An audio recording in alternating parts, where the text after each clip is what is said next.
अस्सलाम वालेकुम। आज हम बड़ौद गांव में आए हैं और ये बड़ौद गांव के अंदर जो ऐतिहासिक बात है कि यहाँ हमारे मुस्लिम समाज के दीवान भाई रह रहे हैं। तो यहाँ बड़ौद गांव के अंदर दो तकिए हैं। जो दीवान समाज के लोग रहते हैं उसे तकिया बोलते हैं, एक बड़ा तकिया और ये छोटा तकिया। तो हम छोटे तकिए में आए हैं और छोटे तकिए का हम ऐतिहासिक जानकारी आप लोगों को हमारी चैनल के माध्यम से देना चाहते हैं। मैं हूँ आरिफ सैयद और मेरे साथ है तौसीफ अली सैयद और हमारी चैनल का नाम है हाड़गुड़ की आवाज़। अभी मेरे साथ दीवान समाज के कुछ लोग भी चल रहे हैं। यहाँ हम अभी इनके साथ गुफ्तगू करेंगे और जानने की कोशिश करेंगे कि ये तकिए के अंदर ये दीवान समाज के हमारे मुसलमान भाई कब से रह रहे हैं। ये मस्जिद है, ये मस्जिद लगभग इसका रिनोवेशन अभी हुआ, लेकिन उसके पहले जो मस्जिद थी वो लगभग 400 बरस जूनी मस्जिद थी। और यहाँ हमारे दीवान समाज के ऐसे भी लोग हैं कि जिनके पास 400 साल पुराने दस्तावेज भी मौजूद है। यानी कि यहाँ अगर ये बड़ौद गांव के अंदर दीवान समाज के हमारे लोग 400 साल पहले के रह रहे हैं। और आज हम आए हैं बड़ौद गांव के कुछ बुजुर्ग के पास। अस्सलाम वालेकुम।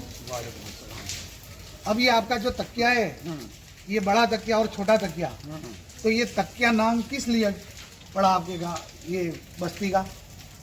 ये बस्ती का काम इसके लिए पड़ा कि उस जमाने में वो महल्ले के अंदर बस्ती ज़्यादा थी, वो उस महल्ले में बस्ती ज़्यादा थी। तो ये तकिया शब्द क्यों आया?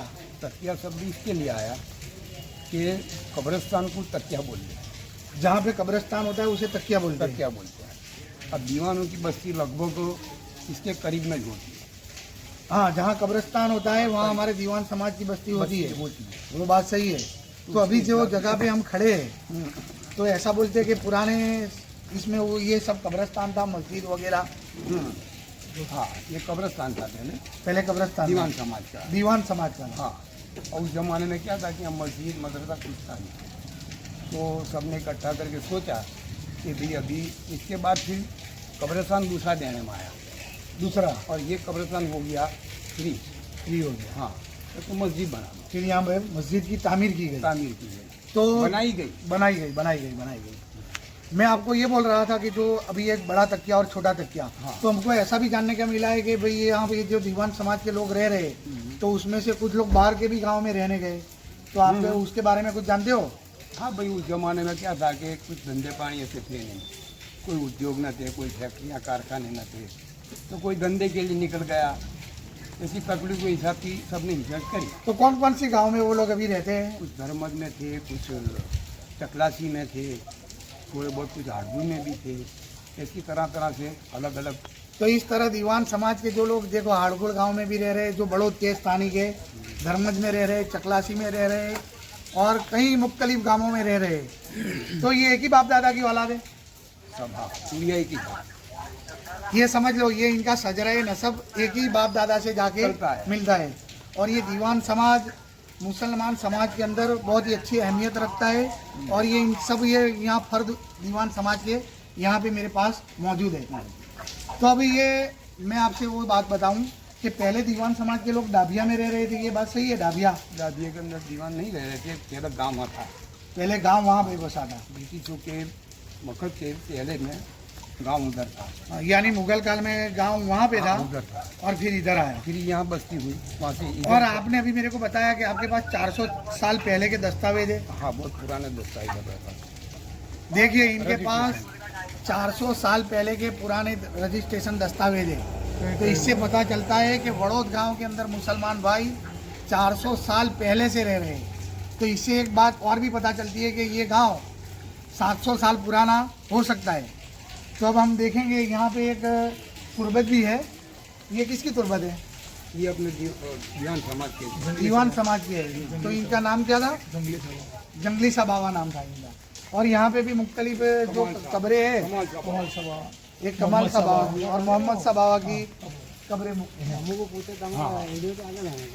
तो यहाँ पे कमाल सा बाबा है। हाँ, और उनके सिलसिले में चीज़ है, उनके सिलसिले में है। इसके हम वीडियो रिकॉर्डिंग कर रहे हैं। ये भी दीवान समाज के बुजुर्ग हैं जिनका नाम कमाल सा, हाँ, जमाल सा, और इनका नाम पता नहीं है, मगर सब एक ही खानदान। ये कमाल शाह है, जमाल शाह है, और ये इनका पता नहीं है। ये दीवान समाज के बुजुर्ग है। हाँ, ऐसे जंगली सा कुछ सोच सकते हैं कि जंगली सा का होना चाहिए। एक जंगली सा बड़े बुजुर्ग थे यहाँ के। बड़े बुजुर्ग। हाँ, और पूरे महल्ले के इस बस्ती के बड़ी थे, हेड थे। भेड़ थे। हाँ, बड़े काफी उम्र लायक थे। शायद ये हो सकता है उनका। जंगली साहब। हाँ, सही बात है। तो ये जो मज़ार, ये इनकी शहादत कब हुई कि फिर वफात पा गए थे? वफात पा गए।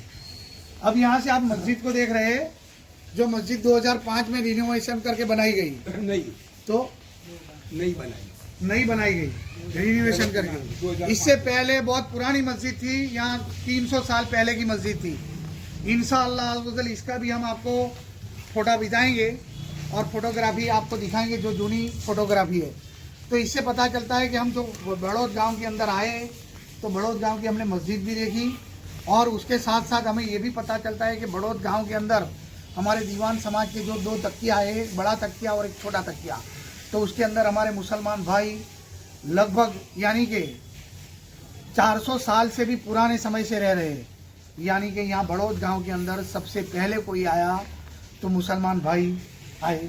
ऐसे तो अदर कास्ट के यानी कि गैर मुस्लिम हमारे हिंदू भाई भी रह रहे थे, मगर कोई मुसलमान में आए तो सबसे पहले दीवान समाज के लोग ये बड़ौद गांव के अंदर आए। और मुख्तलिफ गाँवों में भी अभी जो हम दीवान समाज के लोग देख रहे हैं, तो मुझे तो ऐसा लगता है कि चरोतर के आजू बाजू रहने वाले का सजरे नसब बड़ौद गांव के दीवानों से कुछ ताल्लुक़ तो रखता होगा। तो अगली वीडियो में हम आपको बड़ौद गांव का जो चूना में चूना, पुराना में पुराना जो कुआं है, उसकी हम आपको बायोग्राफी दिखाने की कोशिश करेंगे। अस्सलामु अलैकुम।